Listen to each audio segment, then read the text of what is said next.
धन्यवाद सुनील सर का, पर मैं ये समझ नहीं पाया कि मेरे को बुलाया गया है या मैं खुद आया हूँ। मैं एक बार सोच रहा था हो सकता है बातें मैडम के लिए कह रहे हैं, फिर मैं मैडम नहीं खड़ी हुए तो मैं खड़ा हो गया। आज के कार्यक्रम के हमारे मुख्य अतिथि Shri Karamvir ji, MD Shri Krishna school institute Mahendragarh. हमारे विशिष्ट अतिथि श्री संदीप माला जी और रमेश सैनी जी, जो कि ओम साई राम बचपन प्ले स्कूल जो है उनके चेयरमैन भी हैं और समाज के लिए एक विशेष कार्य कर रहे हैं। हमारे जो 3 अतिथि हैं उनके बारे में मैं आपको थोड़ा सा परिचय करा दूं। इनमें से 2 हमारे एजुकेशन से संबंधित हैं, लेकिन उस क्षेत्र को संभालना सबके बस की बात नहीं है। आपने सड़कों पे होर्डिंग्स देखे बेटा कभी? जानलेवा सड़क, गड्ढों का शहर, गड्ढों वाली सड़कें, बच के रह, देखिए वो सब यही सर लगवा।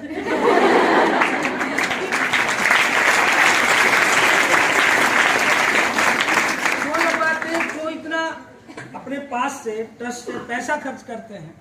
ताकि लोग जगें, सरकारें जगें, प्रशासन जगें और इस इलाके में कम से कम विकास आए, क्योंकि विकास जहां भी चुनाव होता वहां चला जाता है, फिर इसको पकड़ के लाना पड़ता है। अपनी बात कहने का एक लहजा होता है, एक सलीका होता है। संदीप जी ने उस लहजे को चुना है कि भाई कम से कम ये सड़कें लगाए तो प्रशासन जगह, बोर्ड होर्डिंग्स लगाए। नहीं, मैंने अपना दूसरा तरीका चुना। मैंने अपने हरियाणा जिक्के की बुक में लिख दिया, 13 साल से पीड़ित पेंडिंग एक हाईवे जिसको सरकारें, केंद्र, राज्य प्रशासन नहीं बढ़ा सका, उस हाईवे का नाम आप बताइए।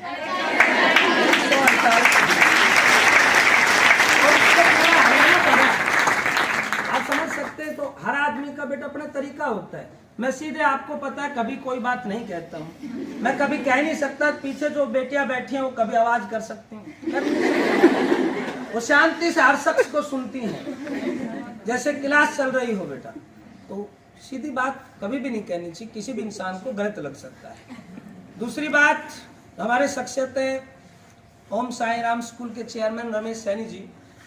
बाहर से कोई बच्चा हमारे शहर में एग्जाम देने आता है, हम लोग तो ठहरा भी नहीं सकते। पूछिए क्यों? क्योंकि उस दिन एकेडमी जितनी भी हैं ऑफ होनी चाहिए, सरकारी आदेश है।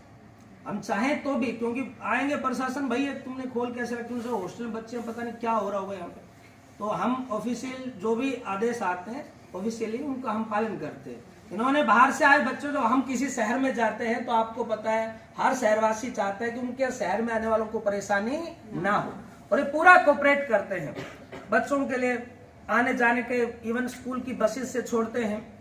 इन सब में पीछे यादव धर्मशाला में भी ऐसा हुआ, करमवीर जी ने भी उसमें महत्वपूर्ण योगदान दिया।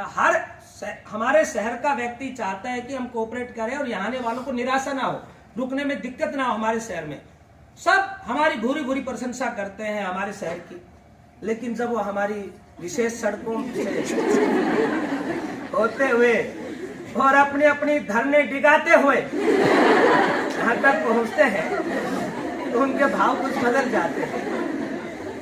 दूसरी बात यह है बेटा, संदीप माला जी हमारे छोटे भाई हैं और वो रियल में विशिष्ट कार्य कर रहे हैं। रमेश जी ने एक नेकी की दीवार खड़ी की है जरूरतमंद लोगों के लिए। जिसको चाहे कपड़े वहां पे रख के आ सकते हैं, वहां से आप जिसको चाहिए वो लेके भी आ सकते हैं, यानी कोई भी फील्ड हो। करमवीर जी बीच बीच में पूरे शहर के युवाओं को, गांव के युवाओं को मोटिवेट करते रहते हैं, रिजल्ट पे रिजल्ट निकालते हैं। स्कूल का फील्ड हो, लोगों की समस्या है, हर जितने हमारे तीनों अतिथि बैठे हैं ये हर फील्ड में अपने अपनी तरफ से पूरा योगदान देते हैं, चाहे वो शैक्षणिक क्षेत्र हो, चाहे वो सामाजिक क्षेत्र हो। लेकिन सबका अपना अपना एक प्रॉपर चैनल होता है, प्रॉपर तरीका होता है, और इन्होंने हर तरीके से हमारे शहर के बारे में सोचा है, उनकी समस्याओं के बारे में सोचा है।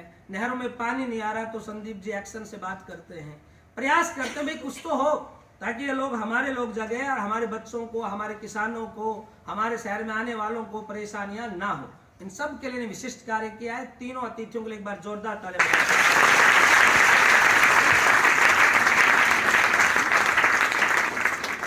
अमर सिंह जी बैठे हैं, शैक्षणिक से जुड़े हैं और संगीत के क्षेत्र से जुड़े हुए हैं। और आपने इनकी विधा देखी है जब इन्होंने बहुत मधुर स्वर में और गाना आप लोगों को सुनाया और अच्छा भी लगा।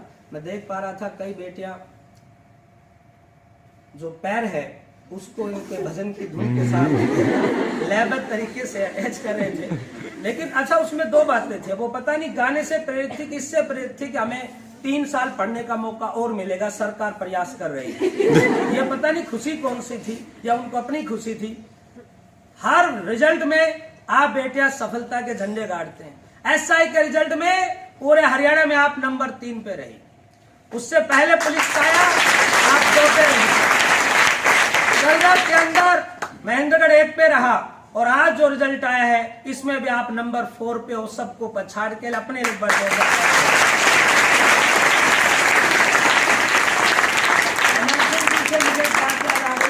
जो सॉन्ग सुनाया, सुनील जी से बातचीत भी की स्टेज पे, तो उन्होंने कहा था कि अपने पंख फैलाओ सबसे आगे होगा ये जहां, अपने पंख फैलाओ सबसे आगे होगा ये जहां। और ये भूल गए थे कि इनका सहपाठी भी है यहाँ।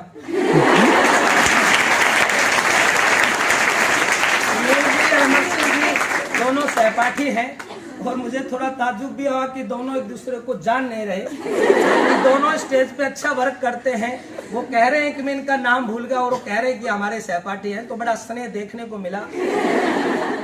जैसा सुदामा जैसा प्रेम है इनका, और जानबूझ के एक दूसरे को मस्ती के अंदाज में नजरअंदाज कर रहे थे। वैसे दोनों अपने अपने व्यक्तिगत गुणों से परिचित हैं। दूसरी बात संदीप भाई ने बताया, करमवीर जी ने बताया कि भैया निराश नहीं होना है, रिजल्ट हर बार आएगा, आप ही छाएंगे। जिन बेटियों का पिछले सम्मान समारोह में सम्मान हुआ उनका पहले हो चुका। उस समय ये बेटियां सोच रही थी कि काश हमें भी स्टेज पे जाने का दिन कब आएगा जब लोग हमारे लिए, सारी एकेडमी हमारे सम्मान के लिए तालियां बजाएगी और हम अंतिम रूप से चयनित होकर स्टेज पे जाएंगे। आज उनमें से बहुत सारी बेटियां यहाँ बैठी हैं और उनका हम सम्मान करेंगे, पूरी एकेडमी सम्मान करेगी। उसके बाद जो बेटियां रह गई हैं, दुर्गा शक्ति का रिजल्ट आएगा बेटा, ग्राम सचिव पटवारी का आएगा, और मैं आपसे प्रॉमिस करता हूं कि वो सब बेटियों का सम्मान समारोह यही होगा और इसी थीम के आधार पर होगा। कहा जाता था इस पिछड़े इलाके में सारे पिछड़े हुए रास्ते जाते हैं।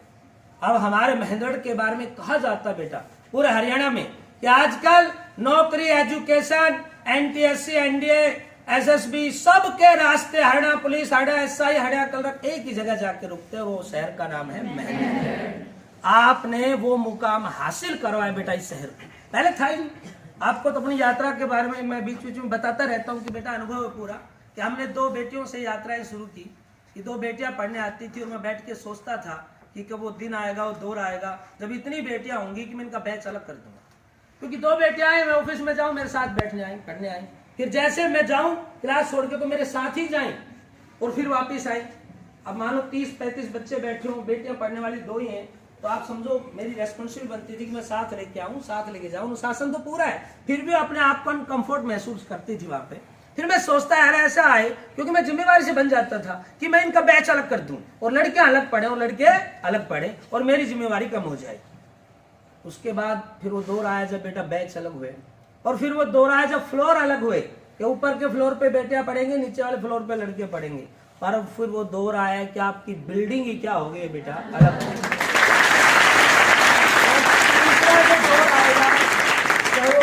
हॉस्टल की बात हो, पीजी की, क्योंकि उसके लिए भी हम बहुत दिक्कत में है। बाहर से बेटियां आती हैं, बच्चे आती हैं और वो पूछते हैं सर रहने के लिए आपके पास क्या सुविधा है, तो हम कहते हैं बेटा यहाँ रह जाओ, यहाँ रह जाओ। तीसरा जो भी दौर आएगा उस दौर में भी बेटा जो काम होगा वो आपके ऊपर होगा, चाहे वो बिल्डिंग हो, चाहे वो फिजिकल हो, चाहे बेटा वो फिर आपको रहने के लिए आवासीय सुविधा हो, वो आपके लिए बनेगा, लड़कों के लिए नहीं बनेगा। ये प्रॉमिस। इस समय जो भी बेटियां होंगी जिनको भी आवश्यकता होगी उनको सब सुविधाएं मिलेंगी। आप लोग तब तक जा चुके होंगे, जब आप लग के आए ट्रेनिंग वेनिंग करके सर्विस करके उसके बाद आप देखने जरूर आना। लाइब्रेरी भी आपके लिए अच्छी है, सब सुविधाएं आपको अच्छी मिलेंगी। अच्छी जब मिलते हैं जब उसके अनुरूप वो मेहनत करते हैं। आप लोग मेहनत कर रहे हैं, हमारा भी उत्साह बढ़ता है कि बेटे इस फील्ड में कर रहे हैं तो इनको अच्छी सुविधाएं मिलनी चाहिए, इनको अच्छा माहौल मिलना चाहिए, अच्छा एनवायरमेंट मिलना चाहिए। तीसरी बात बात ये हुई थी, करमवीर सर ने भी बताया कि भाई इतने बच्चों में से इतने अपने महेंद्र में सब आ रहे हैं। मैं तो ये कहता हूं कि हमारे बच्चों को तो कभी मौका मिला ही नहीं टैलेंट दिखाने का। मौका ही पहली बार मिल रहा है कि हरियाणा में टेस्ट हो रहे हैं और ये टैलेंट दिखा के अपनी नौकरियां छीन रही हैं। बीसीबी की 5 सीटों में से 3 ये छीन लाई, और किस जिले में लेके आई बेटा? महेंद्रगढ़ में लाई। ये बहुत बड़ी उपलब्धि है। एसआई की तरफ अभी रिजल्ट आया है, 4 नंबर पे लाने में आपका सबसे ज्यादा योगदान है। पूरी महेंद्र की बेटियां बधाई की पात्र है, लेकिन उनमें से 60% रिजल्ट अकेले कौन लेके आया है? आप लोग लेके आइए बेटा, इसके लिए भी आप बधाई के पात्र हैं। रिजल्ट कोई भी है, छोड़ो मत बेटा, क्योंकि सरकारी नौकरी पाना आपका जन्मसिद्ध अधिकार है और ये आप लेकर रहेंगे। बहुत सालों से हम पिछड़े रहे हैं, पिछड़े का टैग लगा है हम पे कि भाई इलाका पिछड़ा है, महेंद्रगढ़ ये सब पिछड़े हुए। गवर्नमेंट जॉब तो है नहीं इन लड़कों के पास, लड़कियों के पास। एक बच्चा लग जाता था, पूरे मोहल्ले में नहीं, आसपास के 10-15 गांव में कोहरा मच जाता था। फला गांव में एक लड़की एक लड़का हरियाणा पुलिस में लग गया। भाई बहुत बड़ी उपलब्धि हो गई। कैसे लगा आई डोंट नो, लेकिन कोहरा मच जाता था, वो बहुत बड़ी उपलब्धि मानी जाती थी। आज घर में 2-2, 3-3 आपकी अपने अकेडमी से बेटियां 2-2, 3-3 नौकरियां ले रही है। जिनका हरियाणा पुलिस में वो आगे भी लेंगी, पीछे ऐसा लगे वो हरियाणा पुलिस में लग रहे हैं। एक घर में 2-2, 3-3 नौकरियां आ रही है, वो आपकी काबिलियत के बल पे आ रही है। योगदान सबका रहेगा, सरकारों का भी नाम इतिहास में आएगा नो डाउट, लेकिन आपके टैलेंट का जिक्र हर इतिहास के हर पन्ने पे जरूर होगा कि महेंद्र की बेटियों ने पूरे हरियाणा को पीछे छोड़ते हुए और सबसे ज्यादा नौकरी हासिल करने में अपने जिले को पिछड़ा तमगा हटाने में योगदान दिया। एक बेटी पढ़ती है, दूसरे को उत्साह मिलता है, दूसरी पढ़ती है, तीसरे को, चौथी पढ़ते है, फिर लगता है 5वीं को हाँ हम भी कर पाएंगे, और बेटा सब आगे बढ़ती जाती है। हमारी जो खान पान है वो पूरे हरियाणा से अलग है। खान पान में हम लोग इतने आगे नहीं है जितने वो लोग अच्छा खाते, हम नहीं आए, सच्चाई ये है। मैं आपको उदाहरण दूंगा, अभी बेटे इनाम लेने इसमें देखना बहुत कमजोर कमजोर बेटे हैं। और मैं उनको कहता था बेटे कि आप लग जाएंगी, फिजिकल कैसे कर जाएंगे, लेकिन हमारे छोटे छोटे बच्चे कमजोर कमजोर बच्चों ने फिजिकल भी क्लियर कर दिया, टेस्ट भी क्लियर कर दिया, और देख के लोग कहते हैं महेंद्रगढ़ वालों को क्या हो रहा है भाई, ये कहाँ से इतना पढ़ पढ़ के आ रहे हैं। लोगों को हमारे बारे में तो पहली बार ही पता चला बेटा, और सब आप सब की मेहनत की बदौलत है बेटा। आप आज, क्योंकि सभी हमारे प्रमुख वक्ताओं ने आपको जितना आपसे संबंधित बातें थी, आपके फ्यूचर से संबंधित बातें थी, वो सब बातें आपको बता चुकी और बता चुके। इससे आगे मैं कुछ भी नहीं कहूंगा। अभी हम जो सम्मान समारोह का हमारा दूसरा पत्र, दूसरा हमारे सारे अतिथि इसलिए बधाई के पात्र है कि मैंने सबको सुबह ही कॉल की और तभी कर दी जब ये सब लोग लगभग सो रहे थे के पास। और देखो सुबह मैं मेरी बताता हूँ, फोन किया सर ने, मैं उठा नहीं पाया, व्हाट्सएप पे वॉइस मैसेज भेज दिया। अब वो सीन होने के बाद तो मना ही नहीं हो सकता सर। मेरी टेक्निकल बहुत प्रॉब्लम है, नई जनरेशन पूछ कर लेती, मैं सबके पास बोल के मैसेज भेजता हूँ और आवाज असरदार भी काम करती है, ये सब लोग तो तुरंत इन्होंने अपना, सबका देखो इस जमाने में सबका कीमती समय बेटा, और अपना अपना कीमती समय निकाल के इन्होंने तुरंत एक बुलावे पर आप सभी बेटियों को सम्मानित करने के लिए अपना सब वक्त दिया है। और मैं ये नहीं कहूंगा कि इन सभी अतिथियों का मैं धन्यवाद करूंगा कि इन्होंने समय दिया, बिल्कुल नहीं कहूंगा। ये इसी समाज के अंग है, हमारे महेंद्र की शान है, और इनका दायित्व बनता है कि जो भी बेटियां बेटे आगे बढ़े उनको सम्मान दें। जोरदार तालियां बजाओ।